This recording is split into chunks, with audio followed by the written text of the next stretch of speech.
पुत्र, हस्तिनापुर को एक उत्तराधिकारी देने का कर्तव्य तुम्हारा है। असंभव है ताऊ।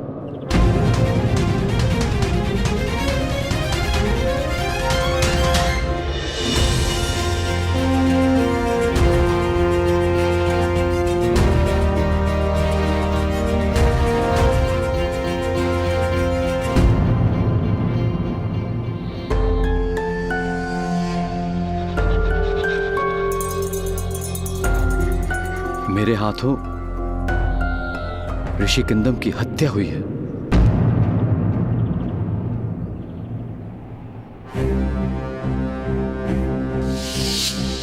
माद्री के कहने पर मैं स्वर्ण हिरण का आखेट करने गया था।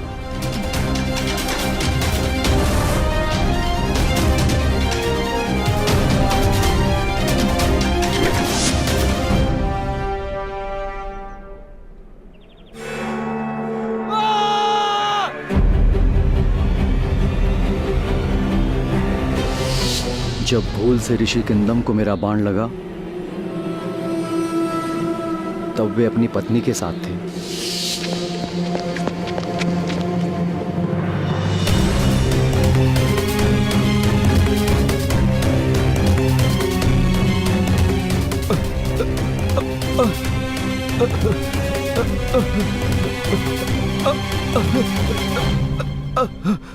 मेरे एक ही तीर से उन दोनों के प्राण चले गए।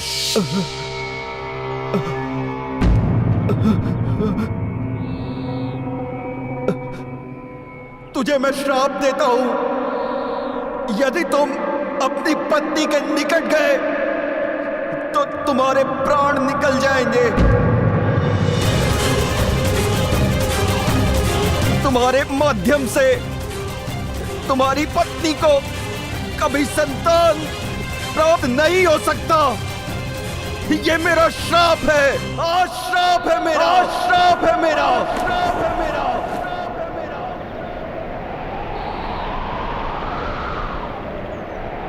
मेरे माध्यम से मेरी पत्नी को संतान प्राप्त नहीं हो सकती था।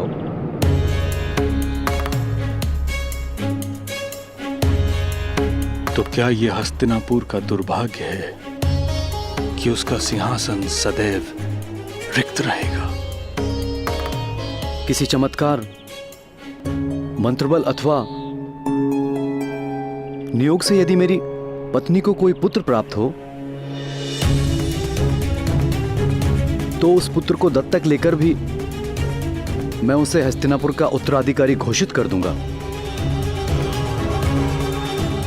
ईश्वर करे ऐसा कोई चमत्कार हो। चलो आ जाओ, चलो बैठो यहाँ।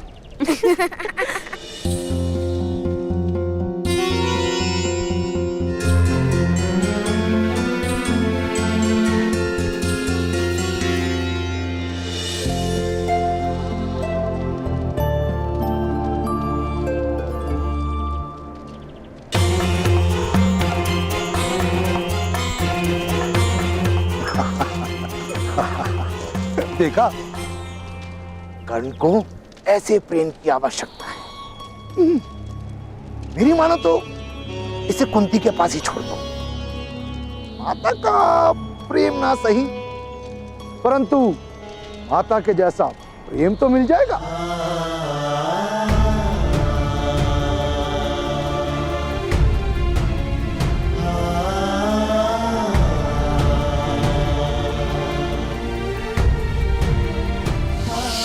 कभी मेरा पुत्र नहीं बन सकता है आर्य, और इस बालक को मैं प्रेम नहीं दूंगी आर्य। माता, मुझे भी अपने हाथों से भोजन कराओ। कोई आवश्यकता नहीं।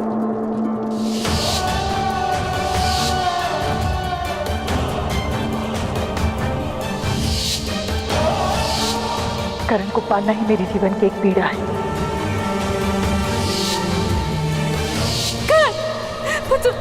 तुम ठीक तो हो ना?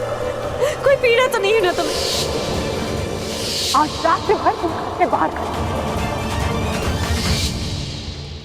कर्ण को ऐसे प्रेम की आवश्यकता है। मेरी मानो तो इसे कुंती के पास ही छोड़ दो।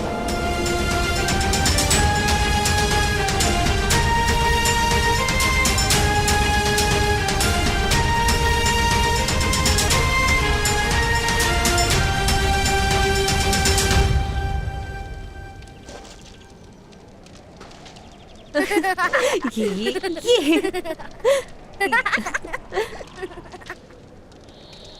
राजकुमारी, आपकी आज्ञा लेना चाहता हूं।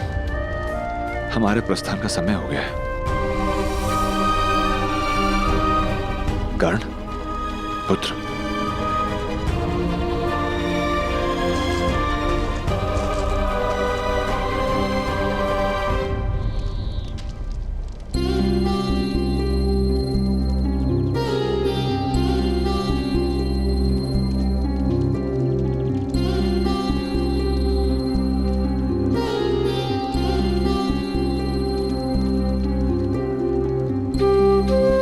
कुछ समय और रुक जाते अधिरथ महोदय।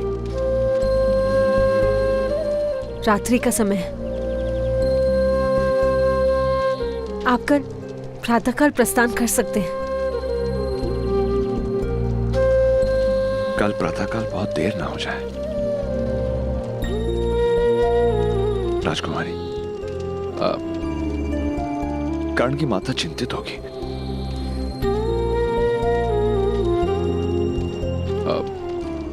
कर्णपुत्र, राजकुमारी के चरण स्पर्श करो और उनसे आज्ञा ले लो।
मेरा स्मरण करोगे ना पुत्र?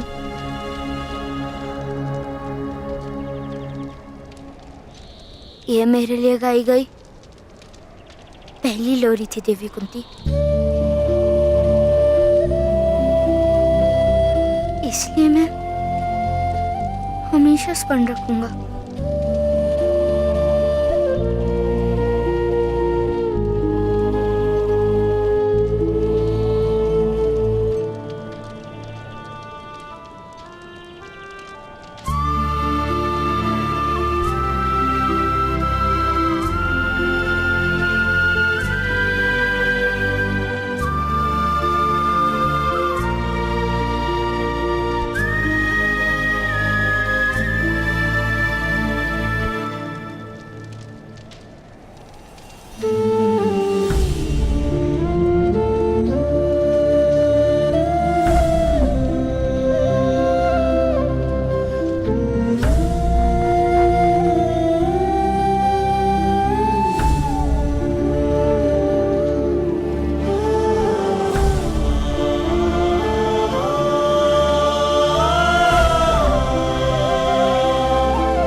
अपनी पत्नी को समझाओ सुषेण।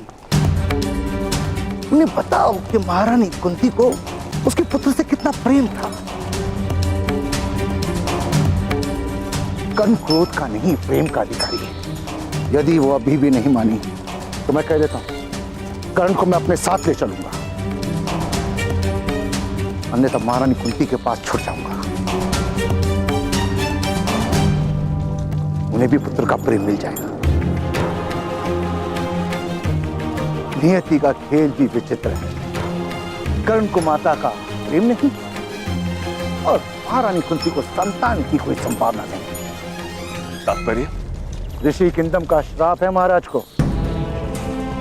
यदि उन्होंने अपनी पत्नी को स्पर्श भी किया तो उनकी मृत्यु हो जाएगी।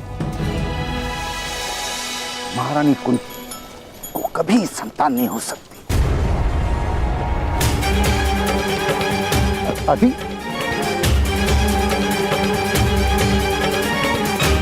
आपका पुत्र बहुत तेजस्वी, ऐसा बालक किसी महान राज्य का सम्राट हो सकता था।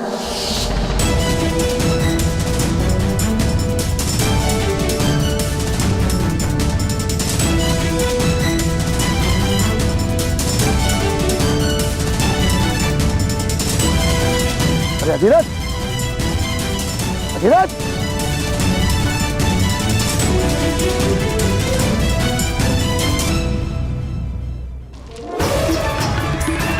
नियति का खेल भी विचित्र है। कर्ण को माता का प्रेम नहीं और महारानी कुंती को संतान की कोई संभावना नहीं।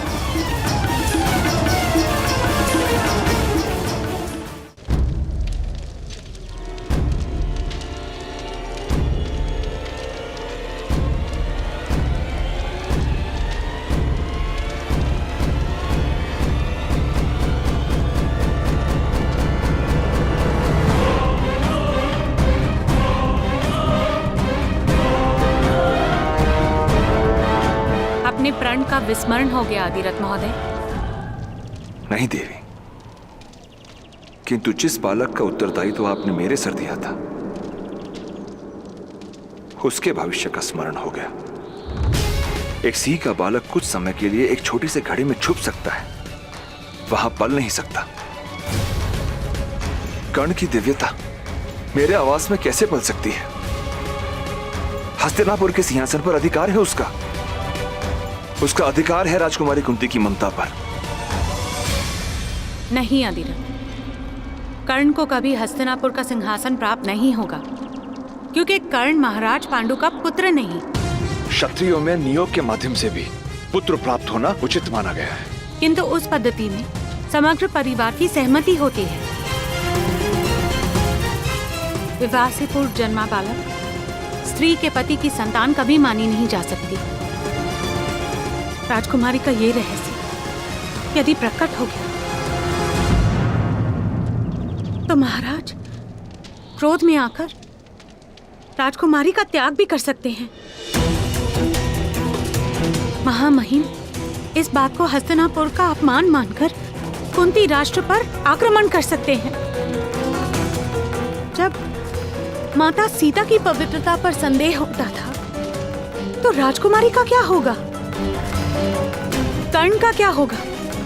तो क्या राजकुमारी की कोख से जन्म लेना कर्ण का दुर्भाग्य है? माता तो केवल जन्म देती है अधिरथ, भाग्य तो विधाता देते हैं। कर्ण को प्रेम और परामर्श दीजिए, उससे अधिक उसे समाज से और कुछ नहीं दिला पाएंगे आप। तो समाज के भय से मैं कर्ण को उसकी माता के प्रेम से वंचित रखूं?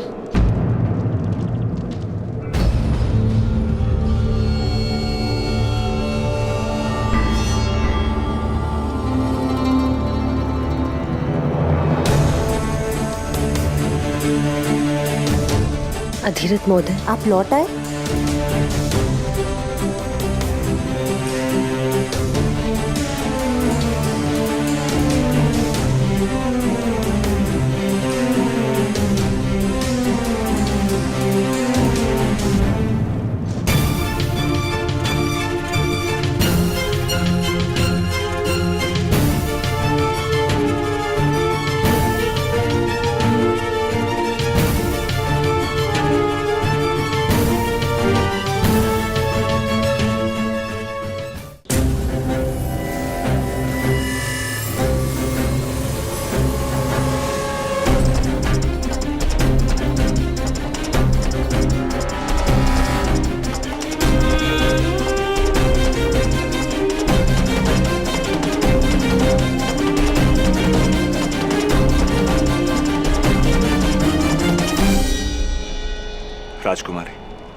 आपकी ओर से कर्ण के लिए कोई भेंट प्राप्त करने आया।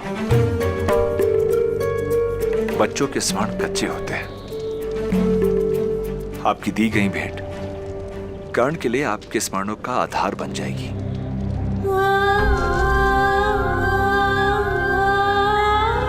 कर्ण पुत्र, तुम्हें भेंट में देने योग्य मेरे पास कुछ भी नहीं।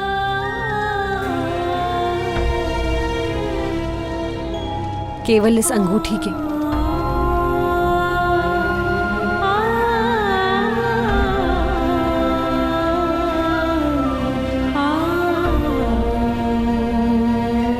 इसे संभाल कर रखना। जीवन में एक बार इस अंगूठी के बदले तुम्हें हस्तिनापुर से वरदान प्राप्त होगा।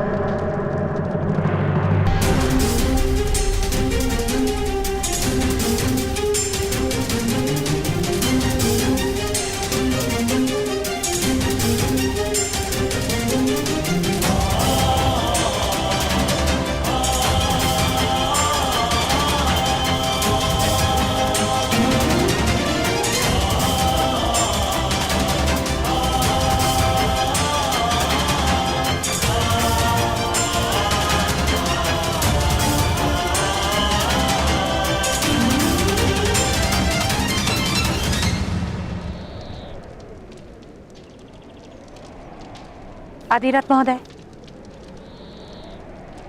आपने महाराज कुंती भोज तथा कुंती राष्ट्र पर बहुत बड़ा उपकार किया है। और दुख की बात यह है कि आपका यह अनुग्रह कोई कभी जान नहीं पाएगा।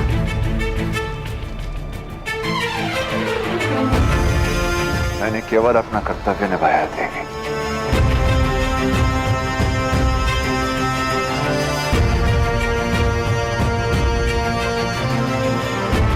किंतु दुख इस बात का है कि एक बार पुनः समाज के भय ने कर्ण को उसके अधिकार से वंचित कर दिया।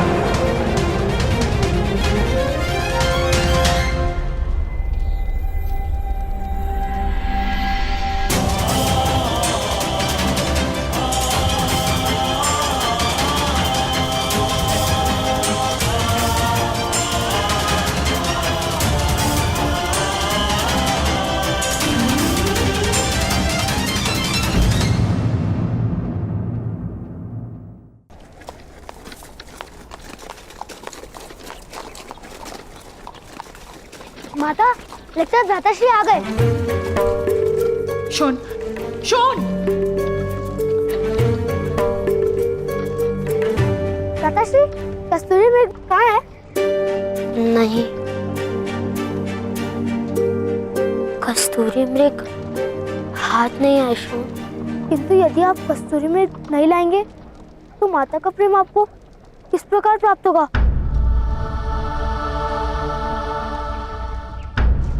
अरे कस्तूरी मृग तो स्वयं आएगा। अब तो तुम्हारे भ्राता महारानी कुंती और महाराजा पांडु के मित्र हैं। कस्तूरी मृग क्या, अब तो स्वर्ण का कस्तूरी मृग आएगा। चलो भीतर चलो। पता है शोन, महारानी ने तुम्हारे भ्राता कर्ण को अपनी अंगूठी दी है। अब तो तुम्हारी माता ने यदि कर्ण को प्रेम नहीं दिया तो दरिद्र रह जाएंगी और पछताएंगी। आर्य, जेठ जी से कहिए कि कुंती बोझ का राज सारथी एक छोटे से गांव में छोटे छोटे रथ बनाकर पूरे वर्ष में केवल 2 सुवर्ण मुद्रा प्राप्त करते हैं। इससे अधिक दरिद्रता और क्या आएगी? और मैंने कहा था उसे कस्तूरी मृग लाने के लिए, मैंने कहा था धनुष उठाने के लिए, तो फिर उसकी मूर्खता का दंड मुझे क्यों मिल रहा है? संतान की मूर्खता का दोष और संतान की सफलता के लिए प्रशंसा दोनों माता को ही मिलते हैं। यदि तुम कर्ण जैसे चमत्कारिक और दिव्य बालक को अपनाओगी तो प्रशंसा तले डूब जाओगी, गर्व से फूल ही नहीं समाओगी। मुझे किसी की प्रशंसा की कोई आवश्यकता नहीं है। और ये दिव्य है ना, तो ये मत भूलिए, दिव्य का स्थान दिव्य लोक में है, देवताओं के बीच में।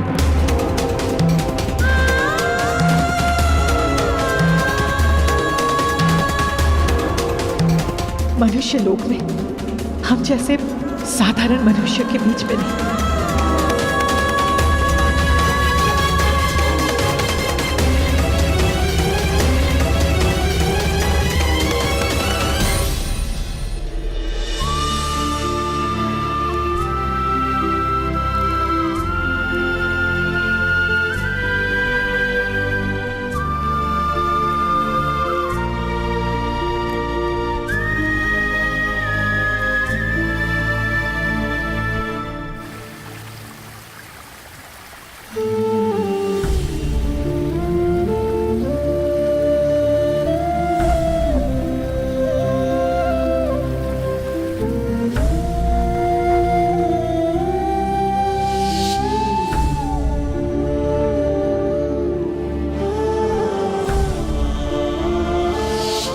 और ये दिव्य है ना, तो ये मत भूलिए, दिव्य का स्थान दिव्य लोक में है, देवताओं के बीच में। मनुष्य लोक में हम जैसे साधारण मनुष्य के बीच में नहीं।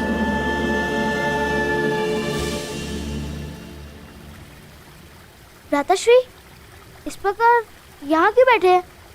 तो कहाँ बैठो शोन? चलिए, क्या आपको पता नहीं यहाँ पिशाच आते हैं? अब मुझे पिशाच से कोई भय नहीं। वैसे भी मेरी मृत्यु होने वाली है। माता ने उचित कहा है, दिव्य का स्थान देवलोक में ही होता है। पर माता का क्रोध तो कल तक उतर जाएगा। नहीं शोन, ताऊ ने कहा था यदि किसी वस्तु से प्रकाश निकले तो वे दिव्य होती है। और मेरे शरीर से भी प्रकाश निकलता है। आपके शरीर में से कहाँ प्रकाश निकलता है? बताइए।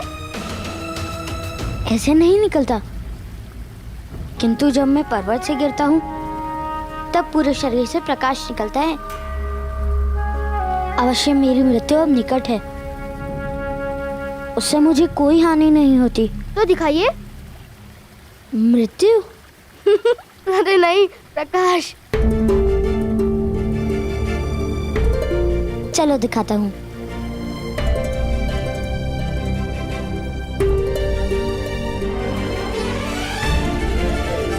और कितना चलाओगे भ्राताश्री?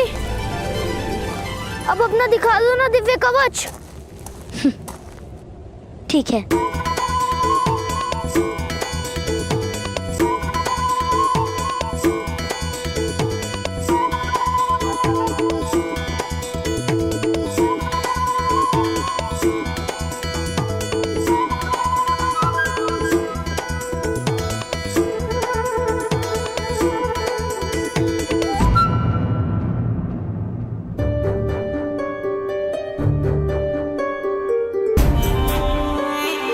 आश्चर्य है, अब कवच नहीं निकल रहा। यदि कवच प्रकट होता तो कितना सुख मिलता ना। उस कवच के कारण पर्वत से गिरने पर भी मुझे कोई घाव नहीं हुआ था, रक्त भी नहीं निकला था। मैंने कहा ना, दिव्यता थी। हम सारे मित्रों को कवच दिखाते, सब आपसे भयभीत हो जाते। मैं मृत्यु से पहले स्वयं राजा की एक बार रक्षा भी कर लेता। हाँ, यदि राजा के सामने कोई सिंह आ जाता तो आप उसका जबड़ा चीर देते और मैं उसके कान खींच लेता। किंतु तुम्हारे शरीर से कहाँ कवच निकलता है? मैं प्रयास करता हूँ। आप मेरे भ्राताश्री हो ना, तो आपके और मेरे हाथ और पैर समान है, तो कवच क्यों नहीं हो सकता? किंतु अभी कवच नहीं प्रकट हो रहा है ना शोन?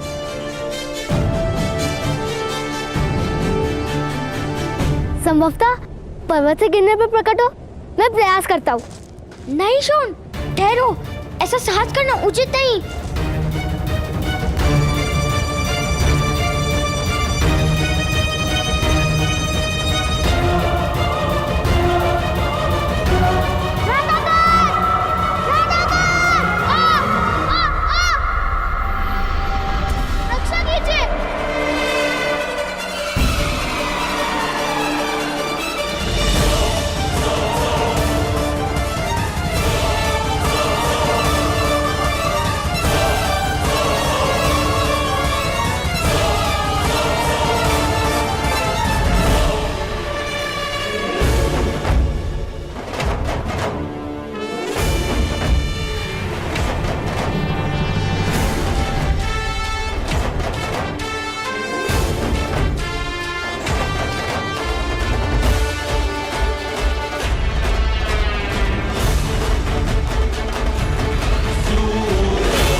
भ्राताश्री के शरीर से कवच प्रकट होता है। और आपने देखा वो पत्थर भी कैसे टूट गया। किंतु मुझे और मेरे भ्राताश्री को कोई हानि नहीं हुई।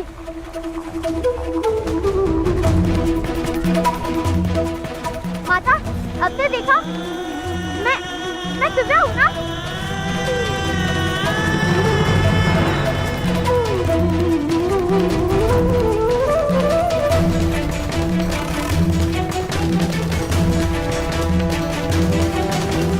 अंदर रखना, विनाश हो तुम। मेरे शोन से दूर रहना। शोन, चलो। छोड़ दो मुझे माता, मुझे भ्राता कर्ण के पास जाना है। कोई आवश्यकता नहीं है।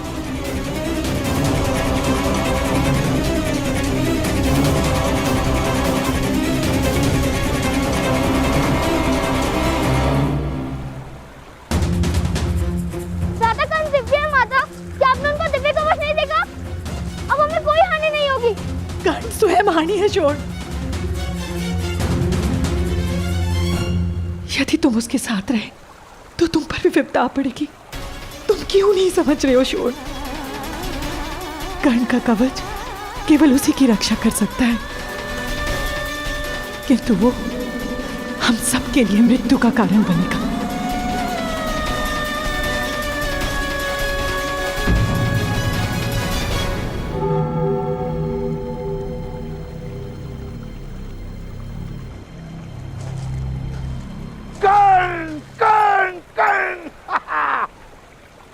तुमने तो अपनी दिव्यता बता दी। अब एक और दिव्य रथ बनाने में मेरी मदद करोगे?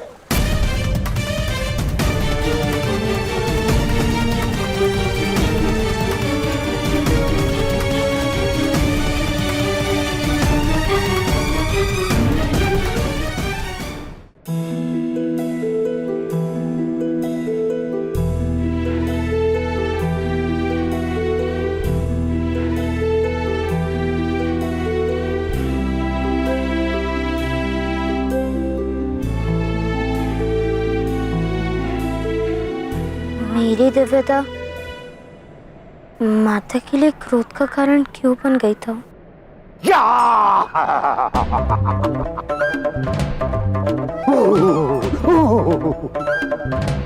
तुम्हारी माता भयभीत हो गई होगी। तुम्हारी दिव्यता तो प्रेम का कारण है पुत्र। किंतु माता को मेरी दिव्यता से प्रेम नहीं हुआ था। दिव्यता और प्रेम का कोई संबंध नहीं होता पुत्र। दिव्यता से या तो श्रद्धा जन्म लेती है या फिर भय। और तुम्हारी दिव्यता से तुम्हारी माता अधिक से अधिक तुम्हें प्रणाम कर सकती है, प्रेम नहीं।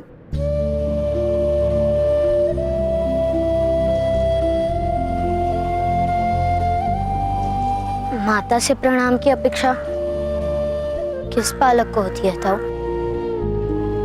मुझे माता के प्रेम की आवश्यकता है। क्या माता मुझे कभी प्रेम नहीं करेंगी?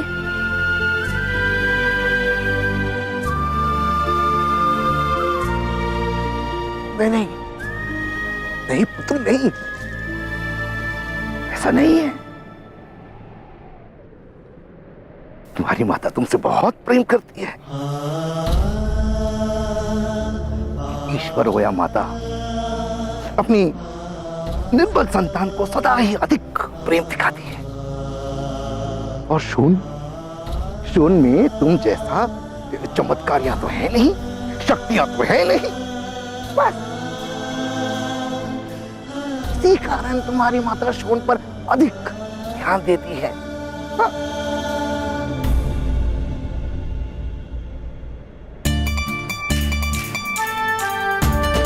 यदि ऐसा है तो मैं शोन को भी मेरे समान शक्तिमान बना दूंगा। फिर माता हम दोनों को एक समान प्रेम करेंगी।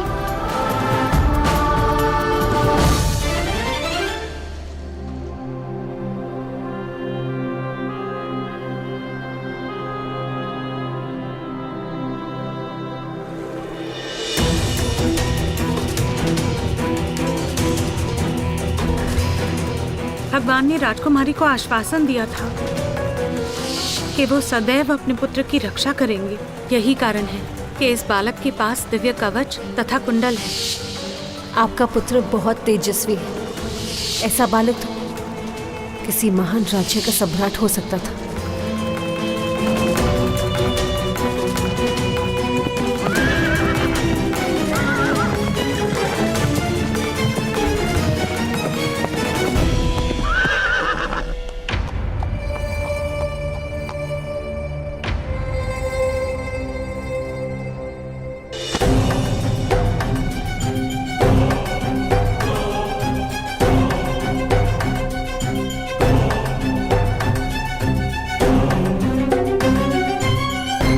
मध्यम महोदय, मेरे अश्वों को आज जल नहीं पिलाया तुमने। क्षमा कीजिएगा, किसी काम में व्यस्त हो गया था। मैं अभी जल पिला देता हूं। किस काम में व्यस्त है अधिरथ, बहुत अच्छे से जानता हूं मैं। स्वयं अपनी आंखों से देखा है मैंने।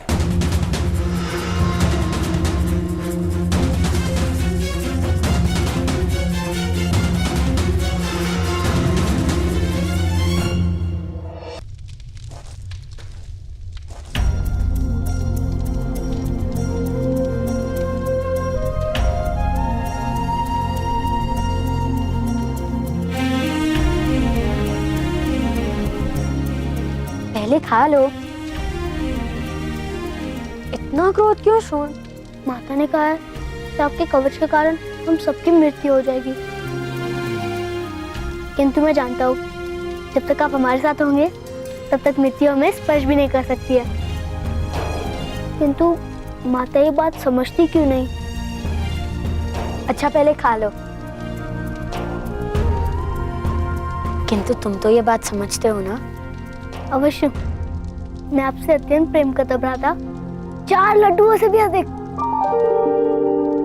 किंतु माता आपसे प्रेम नहीं करती, यही कारण है कि माता ये बात समझती नहीं। शीघ्र ही माता मुझसे प्रेम करने लगेगी।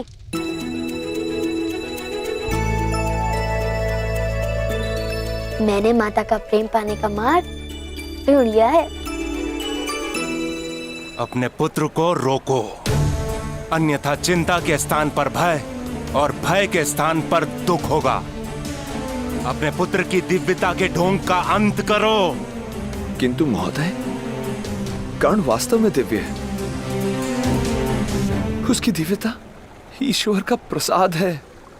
उसको गुप्त किस प्रकार रखा जा सकता है? सूतों को दिव्यता की अनुमति नहीं है।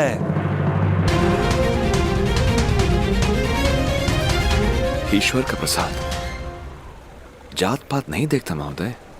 यदि ईश्वर का प्रसाद है तो उसे मंदिर में बिठाओ और गर्भगृह का द्वार बंद कर दो, तब उसका नमन किया जाएगा।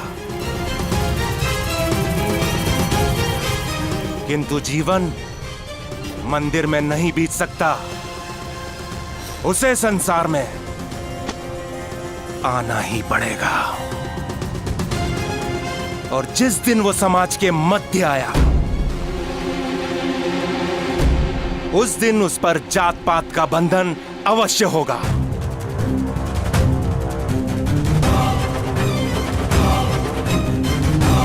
स्मरण रहे अधिरथ, यदि तुम्हारे पुत्र ने शक्तिमान बनने का प्रयास भी किया तो परिणाम बहुत गंभीर होगा।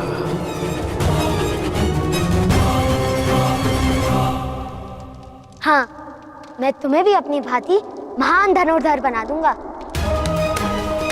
उसके पश्चात माता का प्रेम मुझे भी प्राप्त होगा।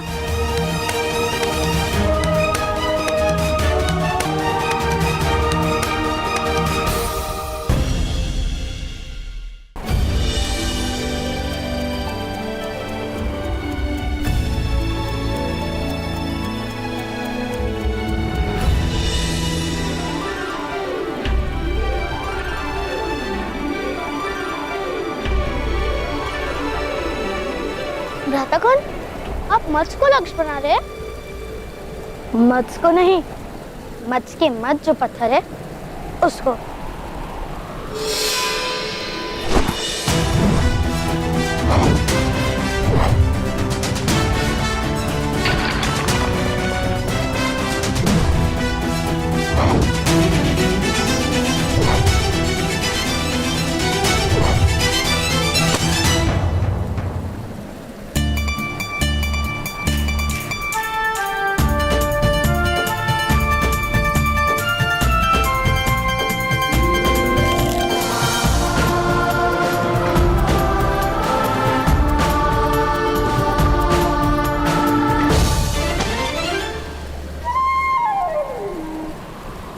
अब तुम प्रयत्न करो।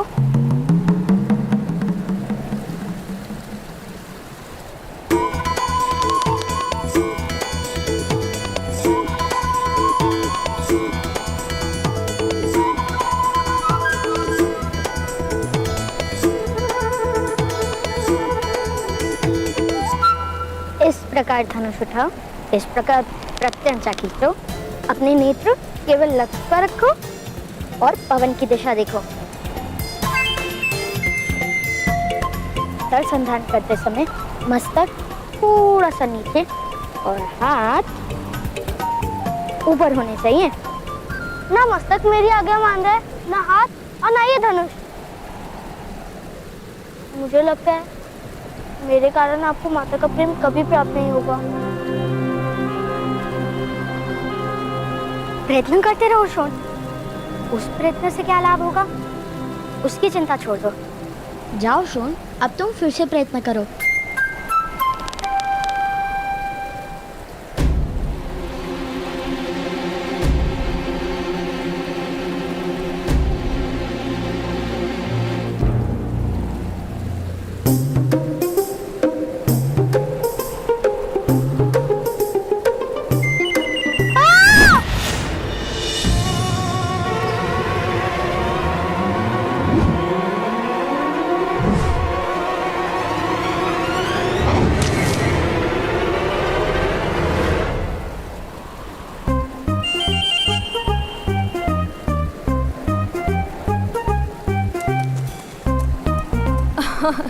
क्यों व्यर्थ प्रयत्न कर रहे हो कर्ण?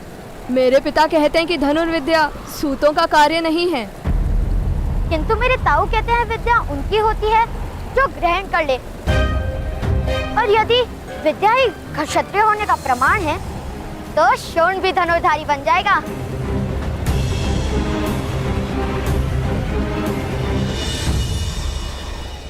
कर्ण के सामर्थ्य को समाज स्वीकार नहीं करेगा। सामर्थ्य कभी स्वीकार की याचना नहीं करता, नए समाज की रचना करता है। प्रार्थना नहीं, परिवर्तन करता है।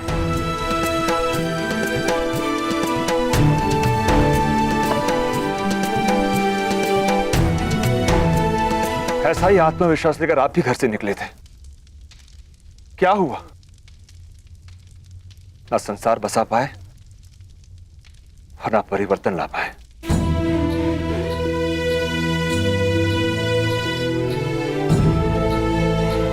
क्योंकि मुझ में सामर्थ्य कम था। किंतु कर्ण दिव्य है, वास्तव में दिव्य है।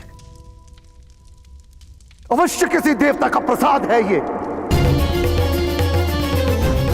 तुम्हारा सौभाग्य है कि कर्ण ने तुम्हारे घर में जन्म लिया है। कर्ण वो है जो समय को बांधेगा, जो इतिहास का निर्माण करेगा, जो समाज में परिवर्तन लाएगा। मूर्खतापूर्ण बात मत करो। क्षत्रिय तो जन्म से ही होता है। तो क्या क्षत्रिय विद्या लेकर जन्म लेते हैं? हाँ अवश्य, इसीलिए तो कहते हैं धनुर्विद्या पर क्षत्रियों का अधिकार है। तो करो प्रदर्शन अपने क्षत्रिय होने का।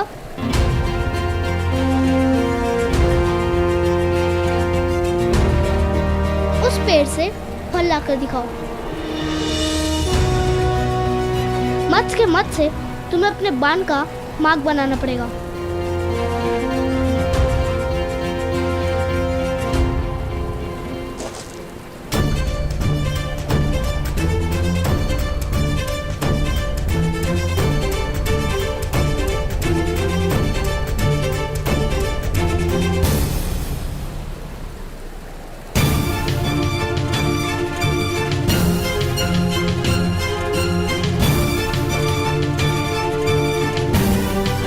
प्रथम तुम करके बताओ। किंतु शोण अभी क्षत्रिय नहीं बना, उसकी विद्या भी पूर्ण नहीं हुई। किंतु तुम तो क्षत्रिय हो, तुम तो विद्या लेकर जन्मे हो, तुम ही लक्ष्य भेद कर दो। नहीं, मैं लक्ष्य भेद नहीं कर सकता। अर्थात तुम क्षत्रिय नहीं हो। तुम क्या मेरे साथ प्रतियोगिता करोगे? पहले तुम मेरे भ्राताश्री को पराजित करके दिखाओ।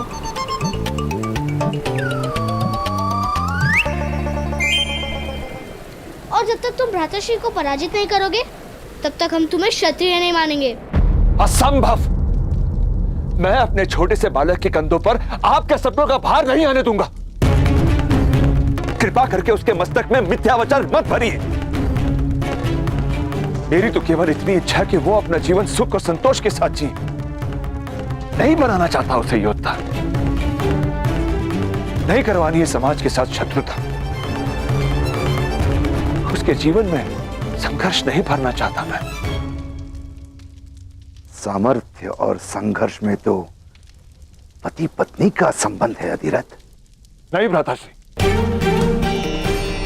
कोई संघर्ष नहीं होगा उसके जीवन में। कर्ण सामान्य है और एक सूत की तरह सामान्य जीवन जिएगा। इस समय प्रकाश कम हो गया है, मैं कल प्रातः का लक्ष्य भेद कर दूंगा। सुनो, यदि तुम लक्ष्य भेद नहीं कर पाए तो तुम्हें भ्राताश्री के चरण स्पर्श करने पड़ेंगे, और यदि लक्ष्य भेद कर पाए तो मैं तुम्हारे चरण स्पर्श करूंगा। चलो श्वेत केतु, चलो।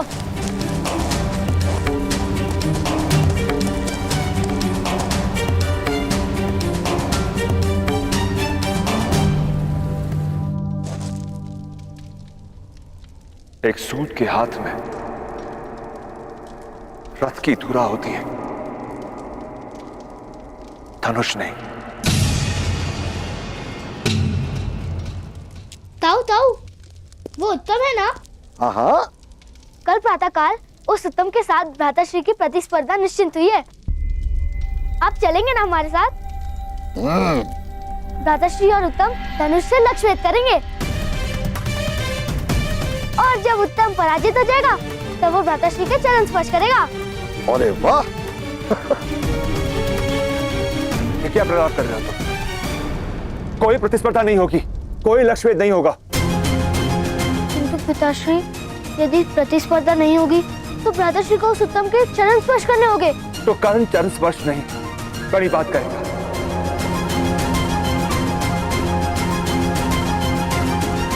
किंतु तुम दोनों मेरा आदेश नहीं टालोगे। कल प्रातःकाल कर्ण धनुष को हाथ नहीं लगाएगा।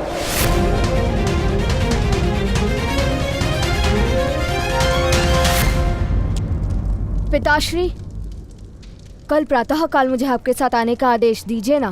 क्यों पुत्र, सेना निरीक्षण में तुम्हें क्या रुचि? मुझे चरण स्पर्श करने में रुचि नहीं। मैंने एक भूल कर दी पिताश्री। जाओ। मेरे सम्मान पे प्रश्न हुआ तो मैंने प्रतियोगिता को स्वीकार कर लिया, भूल से। कल प्रातः काल मेरी कर्ण के साथ धनुष विद्या की प्रतिस्पर्धा है, मेरी हार निश्चित है। वो सूतपुत्र अब भी ये साहस उसके पिता को चेतावनी दी थी, फिर भी यदि उसने कल धनुष का स्पर्श किया तो जीवन भर उस साहस के लिए पछताएगा।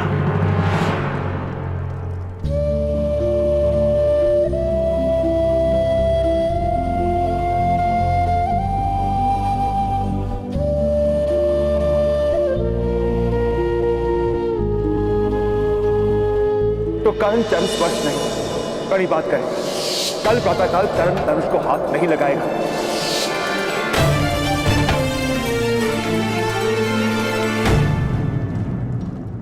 तुम्हारी ओर से मैं उत्तम के चरण स्पर्श करूंगा। शोण,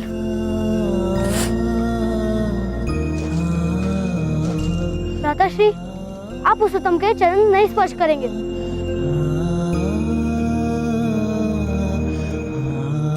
आपको प्रतियोगिता करनी ही पड़ेगी। पिताश्री का आदेश नहीं टाल सकते हम।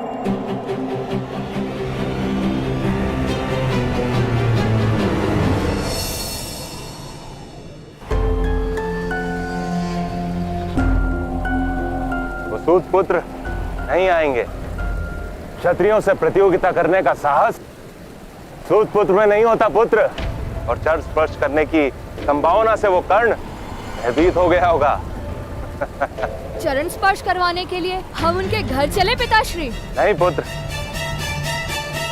अब तो गांव के बीच वो कर्ण तुम्हारे चरण स्पर्श करेगा। चलो।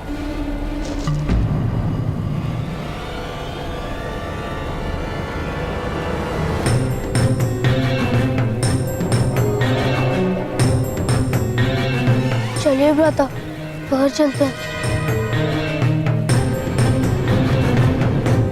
प्रतियोगिता को स्वीकार किया है तो उसे पूर्ण भी करना होगा। पीछे नहीं हट सकते हम। तुम पर लांछन लगेगा।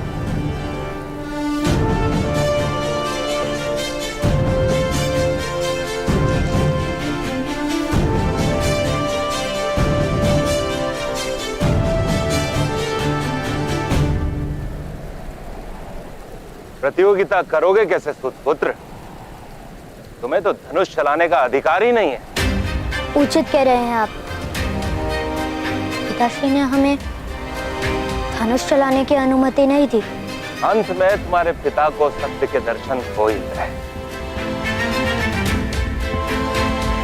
आओ शोण, मेरे चरण तुम्हारी प्रतीक्षा कर रहे हैं।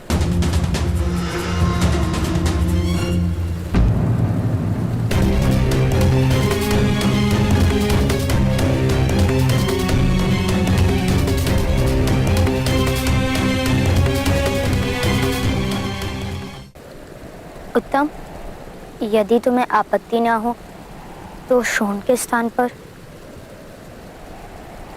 क्या मैं तुम्हारे चरण स्पर्श कर सकता हूँ? नहीं भ्राताश्री, आप उत्तम के चरण स्पर्श नहीं कर सकते। मैं ही उत्तम के चरण स्पर्श करूंगा। अरे दोनों ही कर लो। पुतों को चरण स्पर्श करने में लज्जा किस बात की?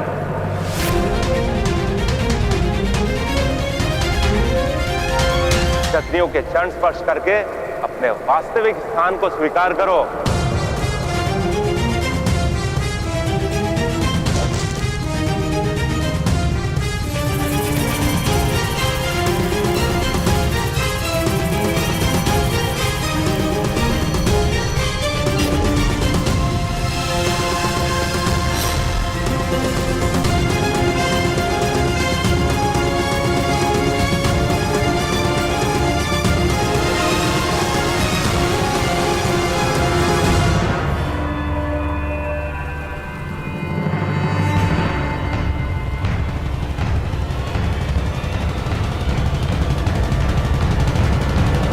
पहलो।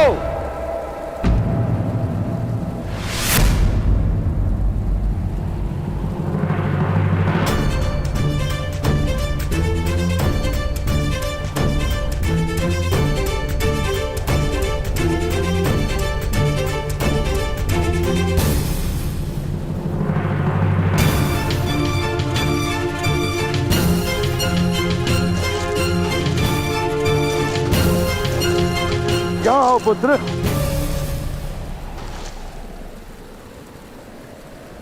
मध्यम महोदय, जब सूतों को धनुष स्पर्श करने का अधिकार ही नहीं तो प्रतियोगिता का आवाहन ही मिथ्या था। जय पराजय का प्रश्न ही कहां उठता है? तात्पर्य ये महोदय, यदि प्रतियोगिता ही नहीं हुई तो चरण स्पर्श ही क्यों? उचित कह रहे हो। चरण स्पर्श करने की कोई आवश्यकता नहीं। बस इन सूत पुत्र को अपना स्थान स्मरण रहे, वही काफी है। चलो तब। किंतु आपके पुत्र को तो धनुष स्पर्श करने का अधिकार है ना? इसीलिए यदि उसने लक्ष्य वेद नहीं किया तो उसे कर्ण के चर स्पर्श करने होंगे। आओ आओ पुत्र उत्तम, आओ कर्ण के चरण स्पर्श करो या लक्ष्य वेद करो। जाओ पुत्र, लक्ष्य भेद करो। जाओ।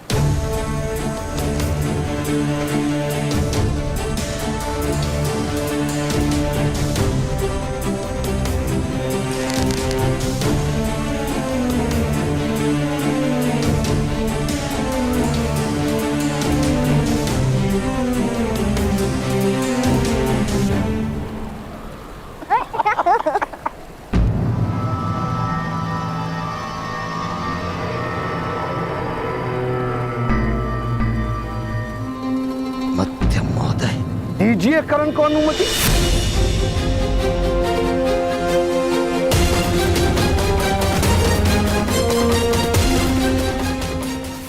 दीजिए कर्ण को अनुमति। पिताश्री ने हमें धनुष चलाने की अनुमति नहीं दी। अनुमति दी। आओ कर्ण, धनुष स्पर्श करो। जाओ पुत्र कर्ण, अपने सामर्थ्य का ज्ञान दे दो मध्य महोदय को। नहीं तो पिताश्री ने धनुष स्पर्श करने की अनुमति नहीं दी।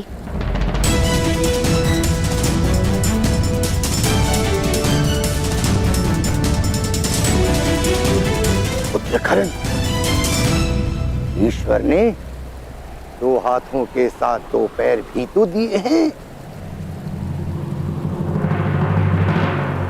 तुम्हारे पिताश्री ने तो केवल हाथों से धनुष ना स्पर्श करने का आदेश क्या है।